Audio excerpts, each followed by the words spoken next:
Hello, what is up mga kamata? Welcome back sa panibago nating video and in today's vlog. Ayan, pag-uusapan natin mga kamata kung paano magpasok ng pera sa OKX. Paano bumili ng RON, paano bumili ng AXS token or any other token available na for trade dito sa OKX mga kamata. Okay, so once na nandito kayo sa interface ng OKX mga kamata, no? So once you sign up, gamit yung link natin dyan sa baba, ito yung interface na makikita nyo. Okay, itong nandito na pinapakita ngayon sa ating screen. Okay, so makikita nyo dito, you have to sign in or sign up or deposit your asset. So if you want to deposit any asset mga kamata, no, napakadali lang and basic lang at yan yung pag-uusapan natin. But before that, you have to sign in or sign up for your account. Make sure nyo mga kamata na KYC is better mga kamata, no? KYC is better. You can transfer 1,000, 2,000, any amount. 500 also will do. Basta makapag-trade or makabili kayo sa P2P mga kamata. And I will show it to you mga kamata, no? So once you sign up, gamit yung inyong account, make sure na tama yung ID and names, you know. Yun yung pinaka-importante sa lahat para hindi kayo ma-hack. Okay, so yun yung very important yung KYC mga kamata, no? And two-factor authentication mga kamata also is very important para ma-secure nyo yung asset nyo at walang makapag-withdraw nito kundi kayo lang. Okay, so yan. So once nandito na kayo sa interface at na-login nyo na, nakapag-sign up na kayo, okay, you go ahead and dito sa may left side may kita nyo is buy crypto. Okay, once na na-click nyo na yan, click nyo yung P2P trading. Okay, yan. So once nandito na kayo sa interface ng P2P trading, okay, click nyo tong, di ba, nasa Express kayo, P2P trading. Ito, i-click nyo to. Pero pwede din naman dito sa Express, okay? Halimbawa, ang ilalagay nyo is 5,000 pesos. Okay, you will receive 87 USDT. And then select payment method. Makikita nyo dyan is PayMaya, merong PNB, Cash Deposit Bank, and etc. etc. Meron din GCash dito mga kamata. Pero I prefer this one kasi ito yung traditional way ng pagbili ko ng USDT, which I think halos same lang naman, may similarity. Okay, may similarity naman siya. And makikita nyo dito mga kamata na ito yung mga tao na willing magbenta ng USDT nila. Okay, so yung USDT kasi mga kamata, ginagamit natin siya dito sa trading platform. Okay, to trade any token. Okay, so ginagamit natin yung USDT. So hindi tayo makakapag-trade ng peso kasi wala namang peso / halimbawa yung token na gusto natin bilhin is XRP, di ba? XRP/Philippine peso. Walang ganon. So lahat yan naka USDT. Alright, so yan, no, mga kamata, naka USDT. So we need to convert our Philippine peso into USDT. Pero para hindi kayo malito, this is the step-by-step tutorial na lang mga kamata. So once nandito na kayo sa P2P trading, may makita kayo dito buy or sell. Yung sell mga kamata, halimbawa pumaldo na kayo, nagdoble na yung pera nyo, pwede nyo na siyang ibenta dito. At these are the persons, okay, the people who are willing to buy your USDT with this current price mga kamata. Okay, so medyo mataas ngayon ng bentahan, nasa 57. So kapag bibili ka naman mga kamata is 59.19 naman. So depende yan kung anong klaseng payment method yung gagamitin mo. So halimbawa, bibili tayo, okay, just for tutorial purposes. So let's say 20k. Okay, next is ano yung payment method? Pwede tayo mag-bank transfer, GCash and GoTime Bank. And any other. Pwede ding PayMaya, okay? I prefer GCash mga kamata. Yan, GCash. So nakapag-select na tayo ng GCash. Alright, tignan natin kung meron pa. Meron pang iba. Okay, so wala na. Pwede rin tayo mag-bank transfer para ma-filter niya. Okay, filter kasi yan eh. Ito yung filter kung alimbawa. Pwedeng verified na merchant lang para masigurado. Pero medyo mataas-taas. Pero pwede rin namang okay, so same lang naman. Naka-verified na rin siya at the same time. Okay, so once verified, verification not required. Okay, so yan, once verified na, unahin nyo yung pinaka nasa taas. Bakit? Kasi yan yung pinakamura. Once na nakakapag-select kayo ng filter. Make sure nyo rin mga kamata na nasa 99% up. Okay, yung kanilang completion. Okay, ibig sabihin ng mga kamata is mataas yung completion nila. Ito medyo ayoko makipag-transact dito kasi nasa 95 yung completion niya. So out of 100, 95 yung natapos niya. Medyo mataas pa rin naman mga kamata, pero syempre halos hindi natatapos, 'di ba? Siguro dahil mataas yung USDT na binebenta niya. Okay? So, yan, nakapag 20 na tayo. Testingin natin bumili. Ngayon mga kamatano, kapag GCash, make sure nyo naka-ready ka agad yung email, yung authentication, yung GCash nyo, naka-open na yan bago kayo mag-transact. Kasi may oras lang to mga kamata. Nasa 10 minutes, medyo mahaba. Pero make sure nyo lang na at least naka-prepare na siya mga kamata. So let's click buy. Yan.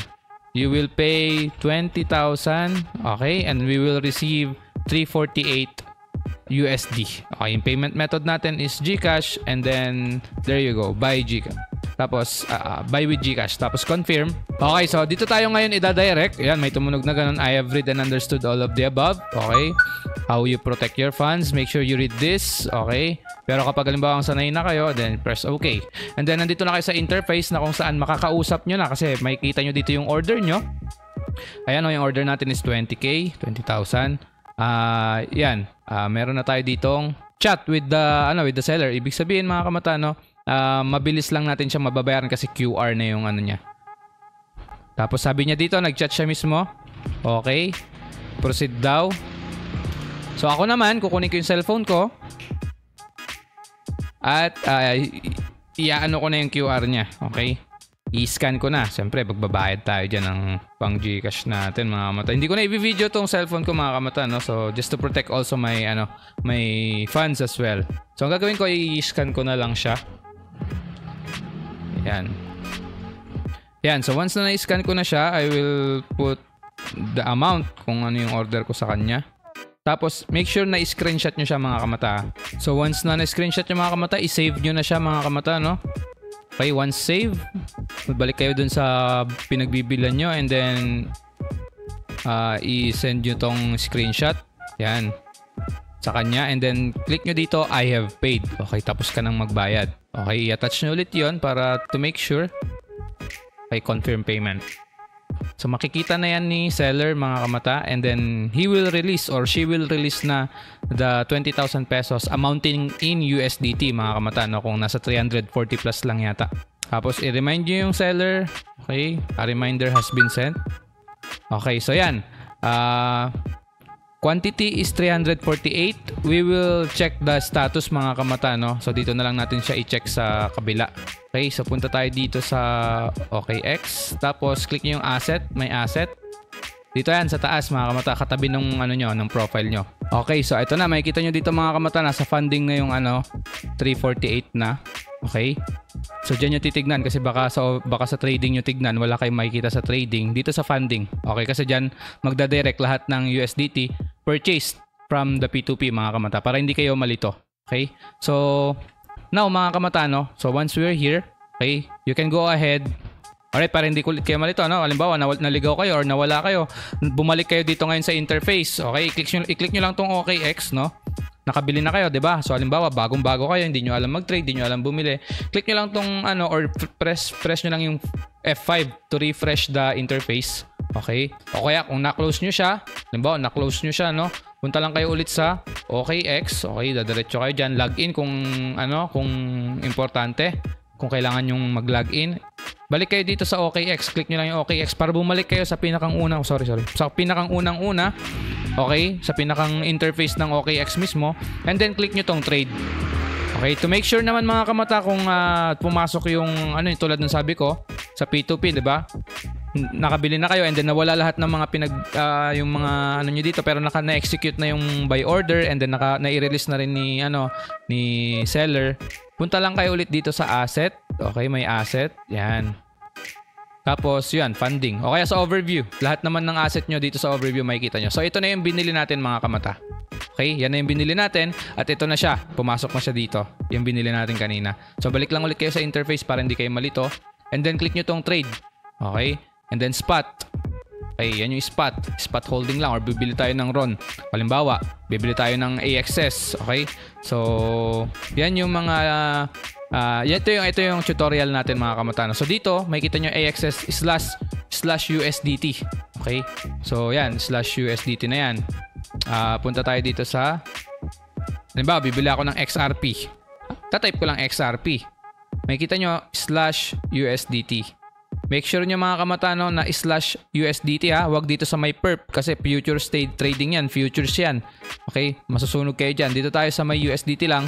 walang perp or perpetual kasi ibig sabihin nitong may perp. Okay, makikita nyo naman dito futures and ito spot. Doon lang tayo sa under ng spot mga kamata. Okay? Kapag halimbawa na-click nyo, okay, halimbawa lang USDC, hindi USDT. Pag USDC, wala tayong perang USDC mga kamata, no? Wala. Ayan, makikita nyo. Available balance natin na USDC is 0. So, balik tayo ulit dito sa kaliwa. Alright, papakita ko lang. Okay, so balik tayo dun sa XRP ulit. Yan, XRP. Ito tayo sa may USDT. Make sure nyo naka-USDT. So, yan. Okay, kita nyo na. Ayan na. Wag muna kayong malito dito mga kamatano sa interface nitong nitong XRP, itong tinetrade natin or bibili nating coin. Ito kasi isa chart lang to. Itong pinakamalaki na to, chart to. Yan, itong chart. Ngayon, dito lang muna tayo mag-focus kasi ito yung coin. Halimbawa, mag-search ka dito ng ano ba yung mga sikat ngayon? BTC or Bitcoin. Ayan, /USDT. Yan. Ngayon, ito naman yung chart ni Bitcoin. Okay, si Ethereum naman. Ethereum, yan, ETH, USDT. Yan, ito naman yung chart niya. Pag sa 1 day time frame, yan yung sinasabi nilang time frame, ito mga kamata.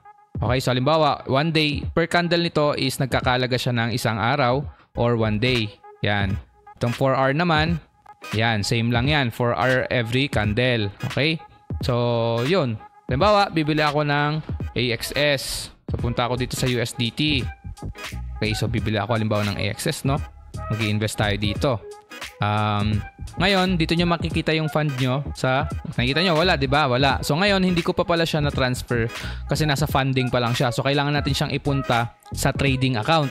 So, ngayon, para hindi kayo malito, no? Kasi nawala, di ba? Huwag kayong kabahan. Punta lang kayo sa asset, okay? And then transfer. Click nyo yung transfer. Okay? So, from funding, ito siya. May funding tayo, may available tayo. From funding, kasi dyan na-send yung ating USDT, yung nung binili natin kanina, into trading.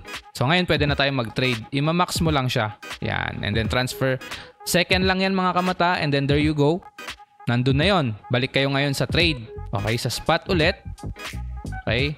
Yan. So, kung nawala yung AXS dito, search nyo lang ulit AXS. So, kasi sa AXS ako ngayon mag-i-invest. Siguro kalahati, ganun. Mga maybe 50%, okay? 50% ng ating holdings or ng binili nating USDT. So, dito yan. Pwede kayo mag-buy, pwede mag-sell, okay? Anytime. Ngayon, ililimit lang natin mga kamata para maalimbawa, gusto natin bumili sa around 2.616 or pwede ring market.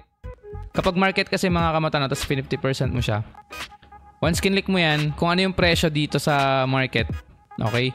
Yun yung ma-execute na order, okay? Pero mas gusto ko talaga limit.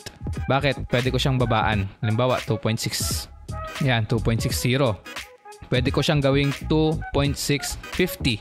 Pero ang mangyayari niyan, hindi pa siya matitrigger kasi kailangan niyang pumunta dito muna yung price. Pero mas makakamura tayo, di ba? Pwede rin namang around this area kung gusto nyo. Okay? Pero sa akin, around 660, pwede na yan sa akin. And then, 50%. Okay? And then, buy AXS tayo. Bakit? Bakit AXS? Siguro sa mga susunod na video, explain ko sa inyo kung bakit mag-i-invest ako sa AXS. Okay? So, for now, I'll teach you how to, to buy and sell this 2025 dito sa OKX. Okay? So, yung presyo, and then buy AXS lang. And then, confirm. Okay, ayan, naka-limit order. So, ibig sabihin mga kamata, tayo yung next in line. Ayan, makikita nyo may yellow na arrow dito. Ayan, ito yung yellow na arrow mga kamata, baka hindi nyo mapansin. Alright, so kapag halimbawang naabot niya na yung presyo or may mga gusto nang bumili around that area, matitrigger na yung price and then, yun, magkakaroon na tayo ng holdings na AXS. And then, yun, pag tumaas, pwede naman natin siyang ibenta. Okay, so makikita nyo dito mga kamata na partially mga kamata na kapag tayo na meron na tayong 65 na AXS, makikita nyo dito. Pero hindi pa siya 100% na kompleto. Okay?